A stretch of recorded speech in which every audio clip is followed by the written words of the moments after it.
What's up, B.N.H family? Back again with part 2 of the Dream Team documentary. Yeah, man. I learned a lot from the first part. So, you know, this is history. You know, this point in time right here. You know, first time ever a group of all-star NBA players got together and did their thing. You know, and took home their gold. So, let's check out the journey. The Tournament of the Americas had served its purpose. The U.S. had qualified for the Barcelona Games and given the world its first glimpse of what was coming later that summer. I just want to say this is just a small step in what our goal really is, to get to Barcelona, win the gold medal, and bring it back where it's supposed to be. Thank you. Exactly.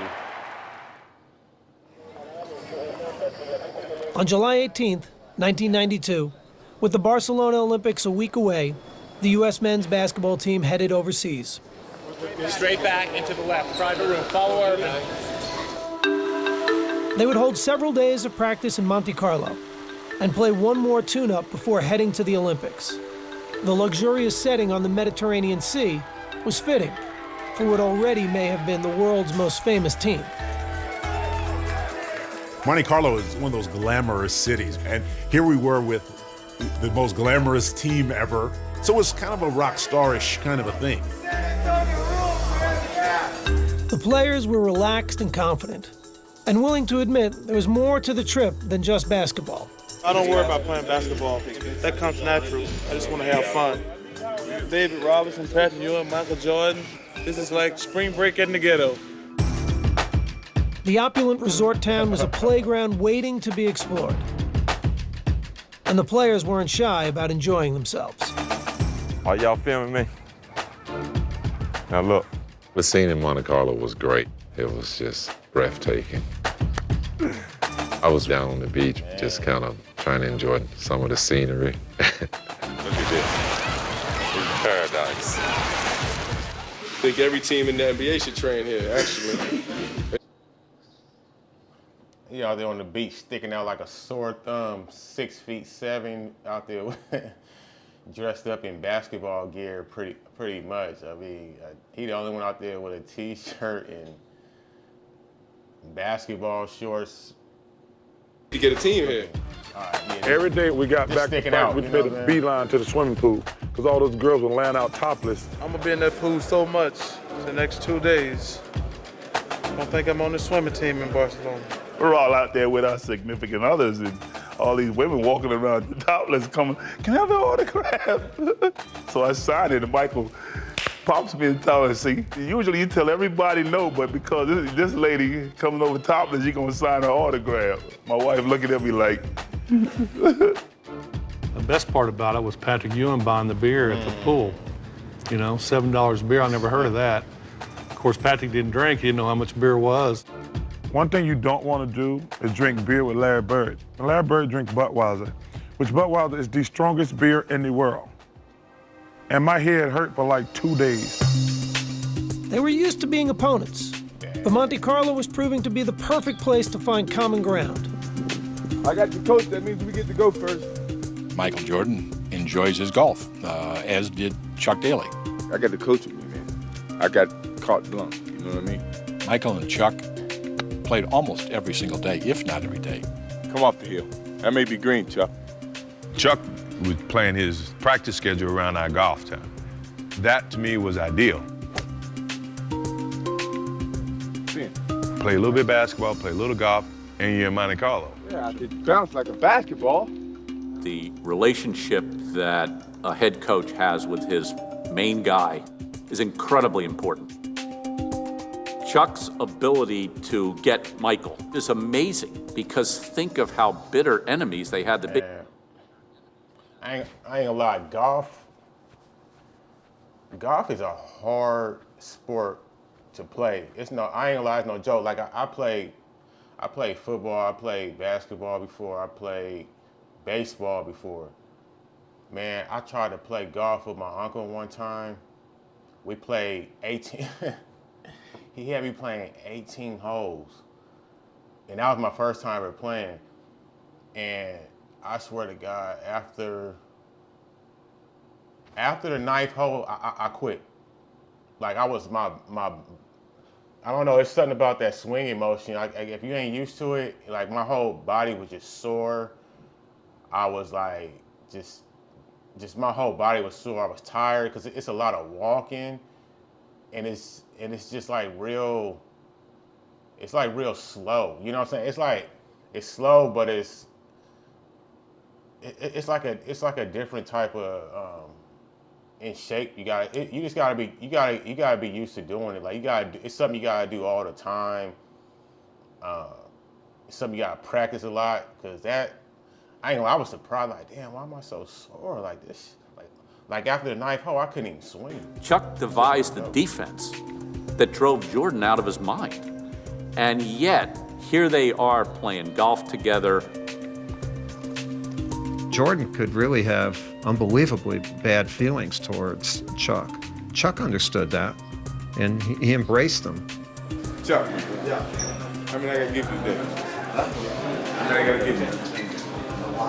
Well, you shoot 72. I watched that. That was a bonding thing for me and Chuck. Always been a thing that I treasure just as much as being a part of the team. Ooh, la la. For Jordan, golf was only one part of the whirlwind schedule, which his teammates were discovering was just the way he liked it. What are you doing today, Amstrad? What you gonna do? You want to sleep? I remember thinking that, does this guy ever sleep? Golf, 36 holes. I'm playing it tomorrow, too. He would do more things and be ready to practice and play as much as anybody. That's great. Michael Jordan. The thing that I remember the most was going out and playing golf with Michael Jordan before a game. And I thought, and I'm gonna be exhausted tonight. And Michael just had ridiculous energy and was phenomenal. Yeah, that's crazy. 36 holes. Cause just think, I just said, I tried to play 18, I couldn't even do 9. So he had to be just different, bro. Like yeah, he had to be different. To play 36 holes and then play the game the next day, you're not sore. But I guess because I was missing so many shots, so I had to take it a lot more, I probably because I was missing so much, so I had to take a lot more shots than, a lot of people, most players. So that's another reason why I was just sore, tired. Like I was running in quicksand a little bit. And so, it gave me a whole nother level of respect for kind of the freak of nature that he really is. Grab that plate of food, Jim. We played cards in Magic Room till 5 o'clock in the morning pretty much every night. It was so much fun. Right, homie? Yeah, I'm tired. He's like a bionic guy, or he'd play cards, play golf, play basketball. Jordan going all the way. I don't know when he ever slept. Finally, after a ball game, he was just lying down. And I looked at him, I said, I think that's the first time he's gone to sleep on the whole trip.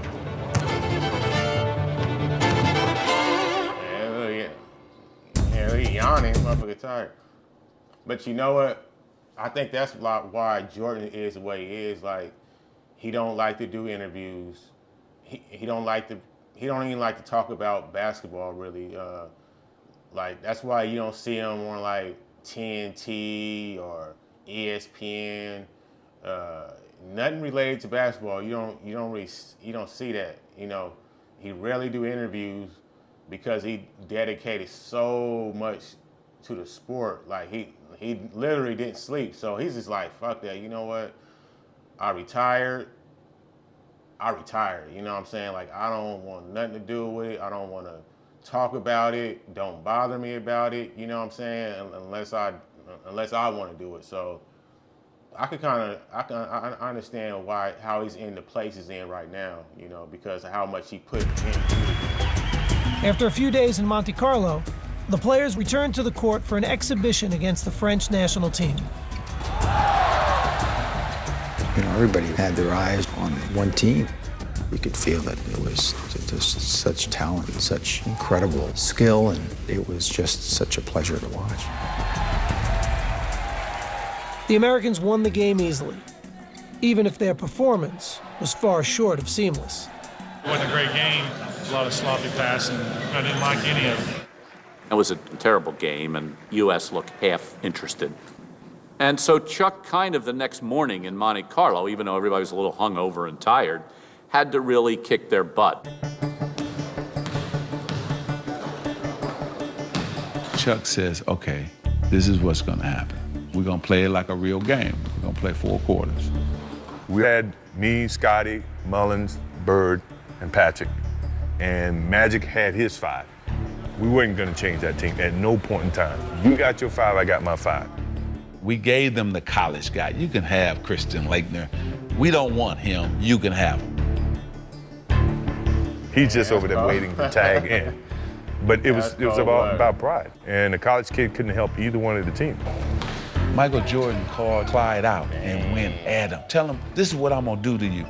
Fall away jumper, good. What did I tell you? So I said, no, Clyde, you better get him back. You better get him back. Charles Barkley said, I want to take Karl Malone now. So Charles gets it, fall away jumper, good. I said, oh, Karl, you gotta get him back. You better go down there and get him back. Karl went right at him, jump shot. You ain't nothing, Barkley. So then I came down.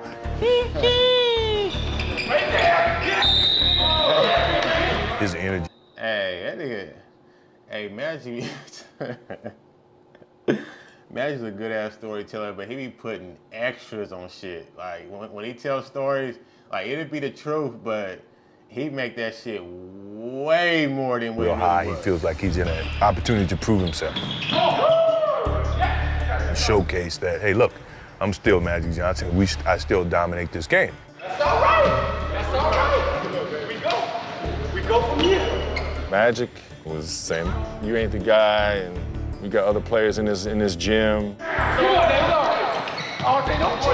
Don't be cheating on me. Doesn't take much to get Michael going. Just a little something to tweak him, and it's on. He never liked to lose. Mike always got that look. When you see that look, then you know just get in the damn ball and get out the way. As much as it was 5-on-5, you could see in Monte Carlo that it was gravitating towards, okay, Michael and Magic. Magic was hesitant to surrender his place on the mountaintop.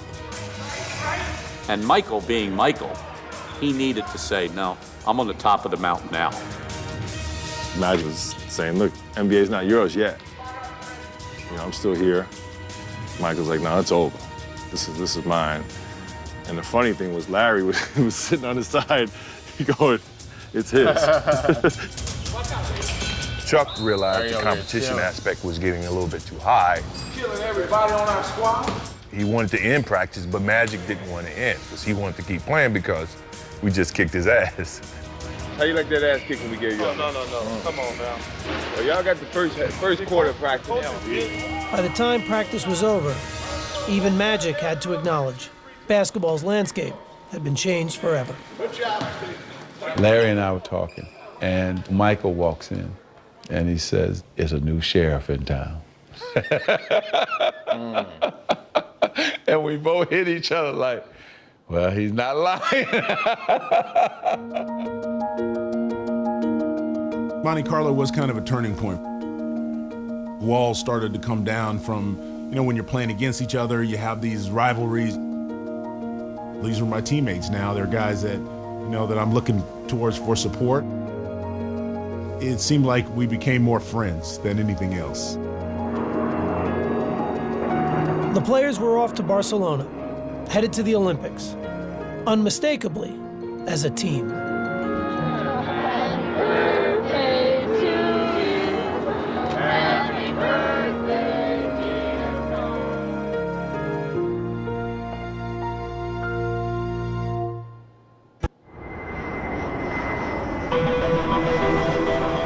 The United States men's basketball team landed in Barcelona for the Olympics on July 24, 1992. In store was an experience unlike anything they or the sports world had ever seen. The plane landed in Barcelona, helicopters flying over it. We're thinking, wow, what is all the commotion? What happened? And then we figured out they were there for us. That was the first time that we realized how popular and how enormous this thing was. I was like, guys, if we lose, it's going to be like the biggest upset in sports history. Barkley was right. There was no margin for error, a reality the rest of the team openly accepted in their first press conference in Spain. I know I'm really afraid to fail because I can't go back home if we don't win the gold. Even though I'm from a little small place in Summerfield, those 250 people there said, I can't come back. Barkley, meanwhile, handled an endless barrage of questions as only he could. How did you feel in 1972 when the Soviet Union beat the United States in that wild game? Well, I had just flunked my entrance exam into kindergarten, so that was the only thing, You know, everybody that has ever been in front of a camera, we tend to not say certain things. Why don't they just take their ass looking like people and go home? Barkley says things that we would think about and never say. We're gonna have a little revenge in our hearts for 72 and 88. David, well, he can't say that because he's a Christian, but He said, man, you don't talk honestly enough to the media. You need to tell them what you're really thinking. I said, Charles, you talk too much to the media. You need to stop telling them everything you're thinking. And when Charles was asked about the team's first opponent, his prediction was as honest as ever. I don't know anything about Angola, but Angola's in trouble, I think. Just moments ago, the Dream Team boarded the bus outside their hotel along the Ramblas. They're heading for their first matchup in Barcelona with the Angolans. I can remember the first game, the real game, when we came out of the locker room and stepped on the court. And I finally said to myself, I can't believe this, I'm here. At that point, we were in serious Olympic mode. This actually may be the biggest mismatch of the entire Olympics. Barkley off a beautiful feed from Mullen, and he drew the foul. Magic right. The U.S. with a 46-1 run. 46-1. It was just a tremendous atmosphere because there was an appreciation for how great the U.S. players were. After the first half, Barkley's pregame prediction appeared dead on. But in the second, Charles found some trouble. I had players in Angola who play against Charles Barkley. They told us there's no a kid, a fat boy, is many aggressive in the paint. Rebound Barkley. Rebound Barkley. And he's fouled and shoves. Well, Charles getting a bit aggressive. I thought they were playing dirty. And I told old boy, I don't even know if he understood. I said, hey man, ease up on the elbows. Barkley from Pippen. I let it go twice. You can see the frustration with Barkley. And the next time I just cracked it. Barkley from Pippen. And a technical foul has been called on Barkley. To his dying day, Charles claims the guy elbowed him 3 times. I said, Charles, you're full of crap. No, it's not true. I didn't elbow Barkley before the incident. People always say, turn the other cheek. If you turn the other cheek, I'm gonna hit you another cheek too. I thought, what are you doing, Charles? The guy is half your size. But Charles was an equal opportunity abuser. Erlander Coimbra did not think it was a friendly elbow. That's the same guy that just asked you for an autograph, Charles. I mean, you think he's not intimidated? I think he's act like a bullying, but maybe it's from his personality. The United States has defeated Angola by the score of 116-48. The game may have ended in a rout, but afterwards, it was fanned out. The result was overshadowed by the controversy. Welch with the elbow. Well, he hit me, I hit him. That's the way it is. Charles made you look like the ugly Americans, which we were trying not to do. We said to Charles, look, man, you're a reflection of all of us. So if you do it, they're not gonna write the article that Charles Barkley did. They're gonna say the dream team.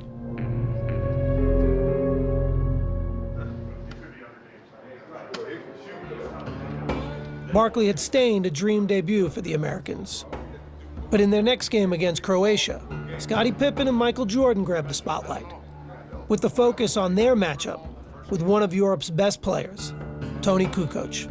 Major storyline that carries into this game involves Tony Kukoc, second-round pick of the Chicago Bulls back in 1989. The Bulls made a strong push to sign him last season. At that time, general managers in the league were trying to come up with gems, make their discoveries overseas. And Krause thought this guy could play in the NBA. While Jordan and Pippen had been winning back-to-back titles, Chicago GM Jerry Krause had been publicly wooing Kukoc to join the Bulls. Krause was recruiting this guy and talking how great he was. That's like a... I ain't gonna lie, Krause is a good-ass GM, bro.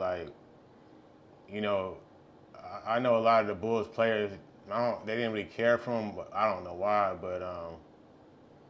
But if you just look at the job he did, he had a really good eye for talent. And him going after Kukoc was a smart thing.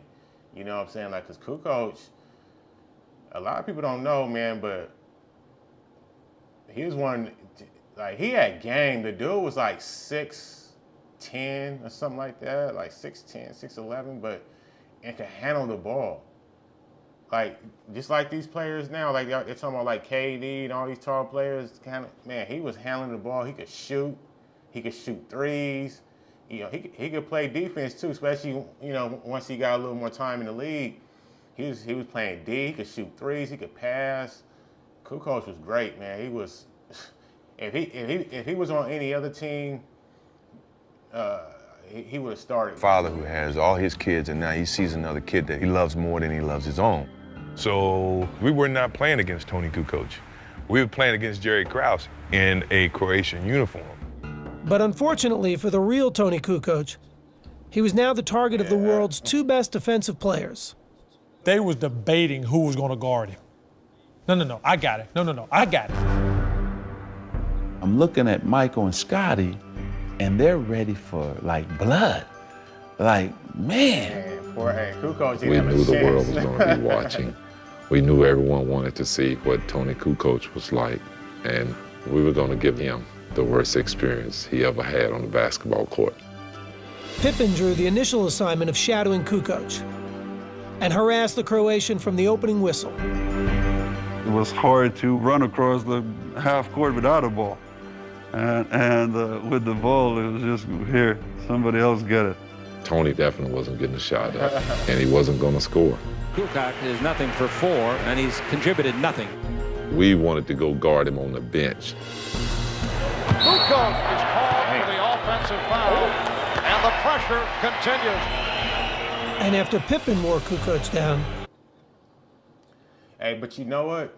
That's a good thing they did. It may look like some hater shit or whatever, but that let Kukoc know that, yeah, I need to step my game up because it's a whole different ball game in the NBA. So, and that made us, I think that really made him a much better player. It was Jordan's turn. Kukoc, stolen by Jordan. He reads it better than anyone. Slam dunk. Them dudes were all over him. Jordan rejecting Kukoc. Here's a 3-on-2. Pippen. That soft shit out I had questions from my teammates during the game, like, what is going on? Do you not see that they're really trying to get you off the court? And I'm like, so what? I guess that's how NBA game is played. Pippen, Jordan, and the Americans cruised to another victory. This one by 38 points. But the domination had its detractors. This team of All-Stars is almost too good. Is it a positive or a negative? The question was now being asked, was the Dream Team too great for its own good? This team of All-Stars is almost too good. Some think that we should go back to the collegians. It's been too easy. I think then we ought to ban the African runners from the 10,000 meters because they make it look so easy as well. This is about our best, and this is wonderful for the sport of basketball. Irvin, there's been some comments that the Dream Team is getting all the attention, and there seems to be some resentment about it. Have you heard about it, and do you have any feelings about it? Basically, you know, we haven't heard about it. We're just here to do our job. The media may have been looking for signs of a backlash, but in Barcelona and in the world beyond, the embrace of the Dream Team was universal. You're gonna stand out and root against Picasso? I mean, seriously. They rooted for genius at work. I kept thinking that the attention would dissipate. They're going to play the first game. They're going to win by 60. People are going to go back and watch track. Jordan in transition with a slam to give Team USA a 60-point lead. It didn't. It kept building and building and building. The U.S. with another trouncing 127-83, 127 points. Workers were trying to get autographs. The security people were trying to get autographs. All the athletes were standing on side like a parade. What a ball fake by Scottie Pippen. Yeah, cause see, that guy was saying like, well, by them blowing people out, I mean, is people gonna watch that? Like, is that gonna hurt the attendance? But see, they gotta understand, that was the right thing to do. Blow these teams out, because if the games was close, then everybody would look at that Dream Team like, they not that good then. You know what I'm saying? Like, if the games are close, then these guys aren't that great. I don't want to see that. Like, they want to see the blowouts because that's what they expect. Like, a team that great, everybody expect them to dominate. And they want them to dominate. They want to see this team just destroy teams. You know what I'm saying? Because when they look at Jordan, they see like a god. When they look at Bird, they see a god. They look at Magic, they see a god. So these guys should just come and just make everybody just look like peasants. You know what I'm saying? So yeah, that's why it didn't really hurt. It didn't hurt like the attendance and nothing, because that's what everybody wanted to see, and that's what everybody expected. They didn't want to see no close games. They didn't want to see no a game winner coming down to the last shot against these teams. 58-point lead. People perceived us as being superheroes. This was a blowout on the U.S. men's Olympic team. The guy on the bench is taking pictures. And I said, wow, we are having an effect over here. Wraparound pass to I'm here. Eat. The hell? None more so than the even their competition expect to get blown out. You know, they want to see the best. They want to see Jordan beat Jordan. They want to see Magic beat Magic. They want to see Barkley beat Barkley. They don't want to see them half-assing it on the court. You know what I'm saying? Trying to play nice on the court. Nah, they want to see them be them dogs on the court. That's what they want to see. So, yeah, even the player. That's why he over there taking pictures. He like, man, I'm witnessing stars of the NBA. The Bulls have. The fuck? Man, hold on.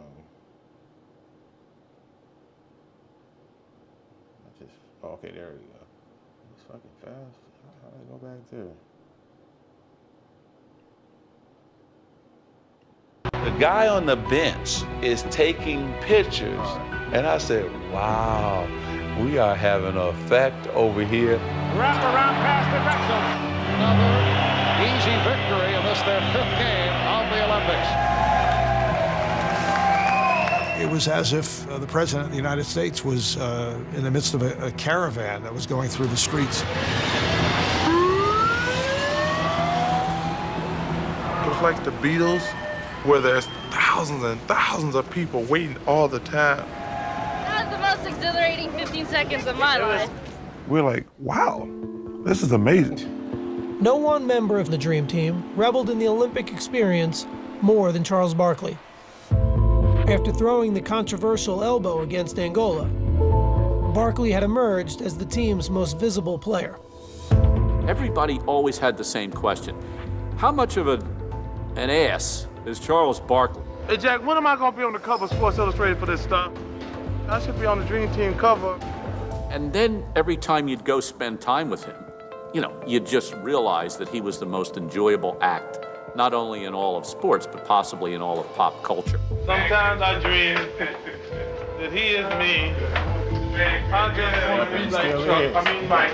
Right away, I told my editors, I said, well, the number one angle here is what is Charles doing? And if you wanted the answer to that question, all you had to do was follow the crowds. They're like, we don't want you guys out and about because we don't know how safe it is. And I'm like, dude, I'm at the Olympics. I'm not gonna stay in my room the whole time. So Barkley strolled. You see what I'm saying? See, Charles is smart. Just be you. You know what I'm saying? Okay, he elbowed that dude. Man, Charles do that shit all the time. I done seen Charles always, you know, giving somebody a little elbow. I done seen him do that to Jordan, you know, a lot of players. So just be you. You know, everybody tell him, nah, man, don't do that. Be, you know, let's conduct us. Nah, everybody want to see you be you. They want to see Jordan be Jordan. They want to see Charles be Charles. And that's what Charles did, even though he got that little, you know, everybody was on him with that little elbow or whatever, but that shit wasn't nothing. But look, he continued to be him. Now he's the center of attention. He's the star of the Olympics. That's Los Ramblas, a man of the people, if ever there was one. Man, I walked up and down the Ramblas every night, and the people were fantastic. They all wanted autographs and wanted to take pictures. We could be inside the hotel. Soon we heard the big roar. We said, there go Charles. So Charles would be walking, and then thousands would be following him everywhere he went, you know. He was the Pied Piper. Charles would go over to the village and like find the Angolan players and hang out along the Ramblas at night. He was the most memorable person of the 1992 Olympics. I just saw this touch he had.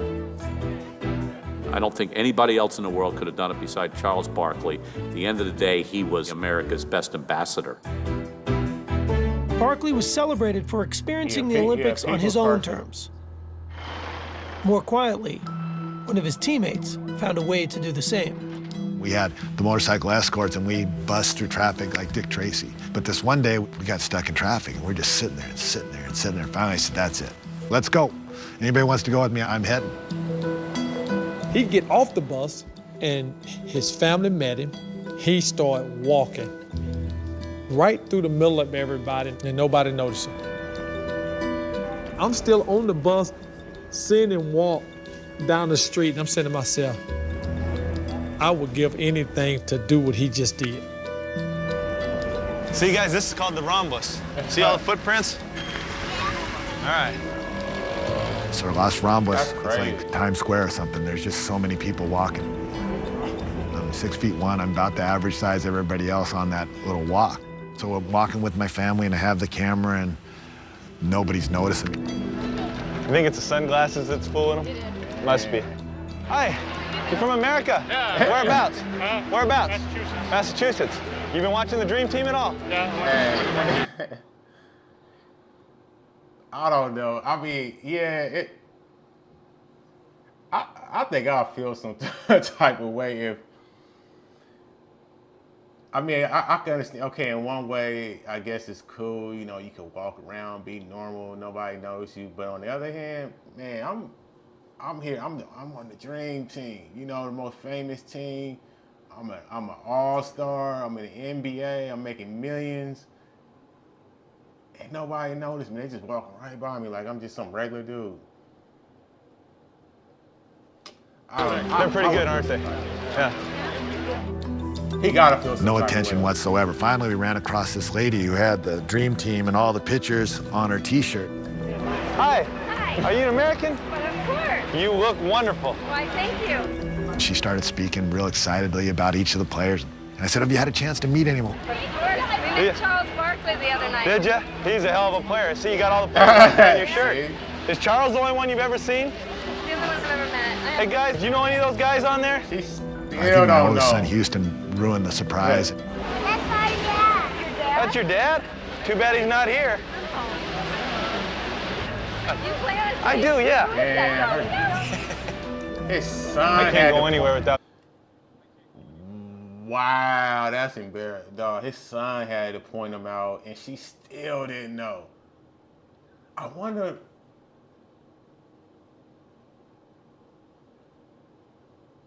Is it his height or just his demeanor, his personality? You know, that's. I think because he just not, maybe because he's just not that tall.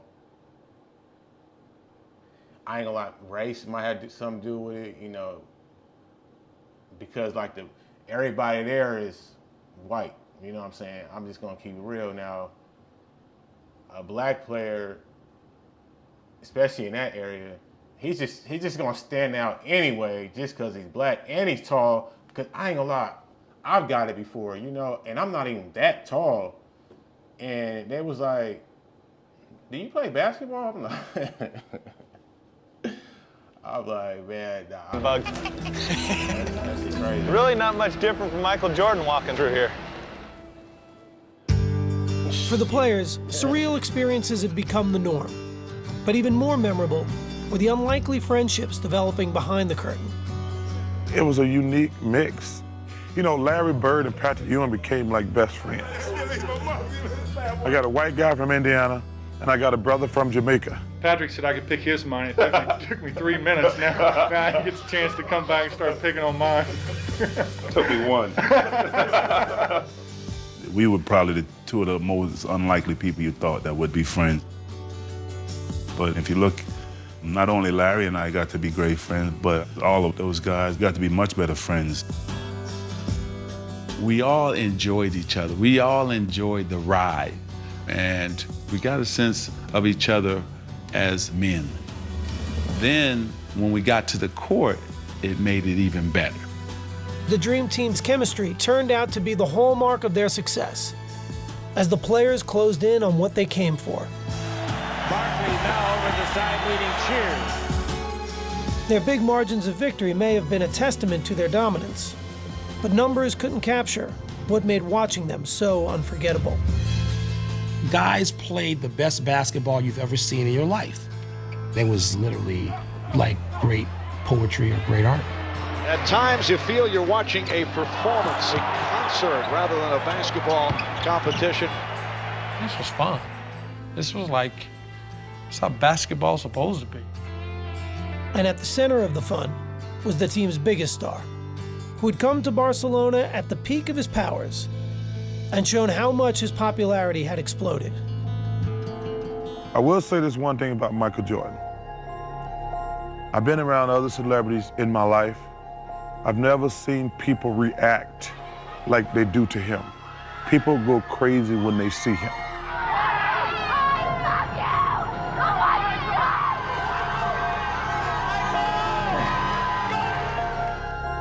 In every corner of the world, there was someone who just wanted to see him.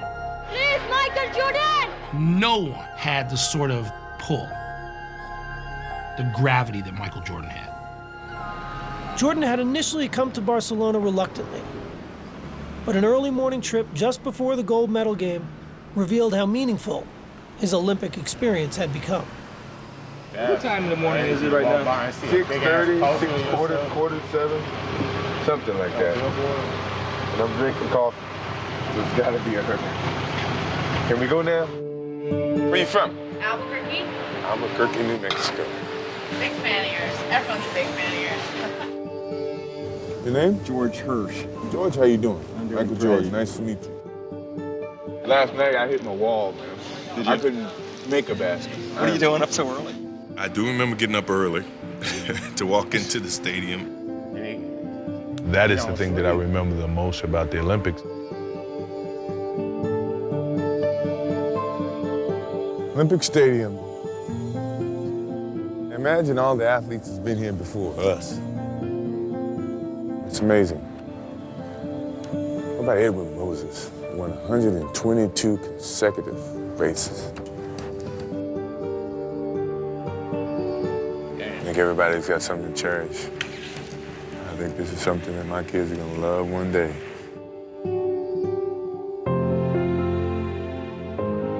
The Dream Team squared off against Croatia again in the gold medal game, offering the world one more lasting impression of their supremacy. Barkley with the lead for Mullen. Behind the back, Drexler. Team USA came to send a message tonight. We wanted to win and we wanted to dominate, but how we did it, sharing the ball, including everybody. We did it as a true team. The U.S. has defeated Croatia 117-85, and they have won the gold here in Barcelona. Blowout.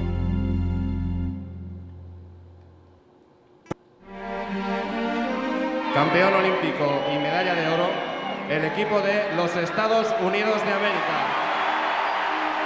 There was never really any doubt the Dream Team would win gold in 1992.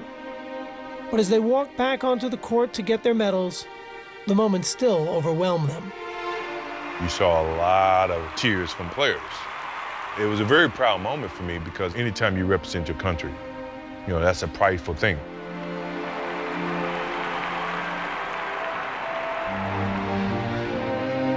Man, sent chills down my spine. That's big.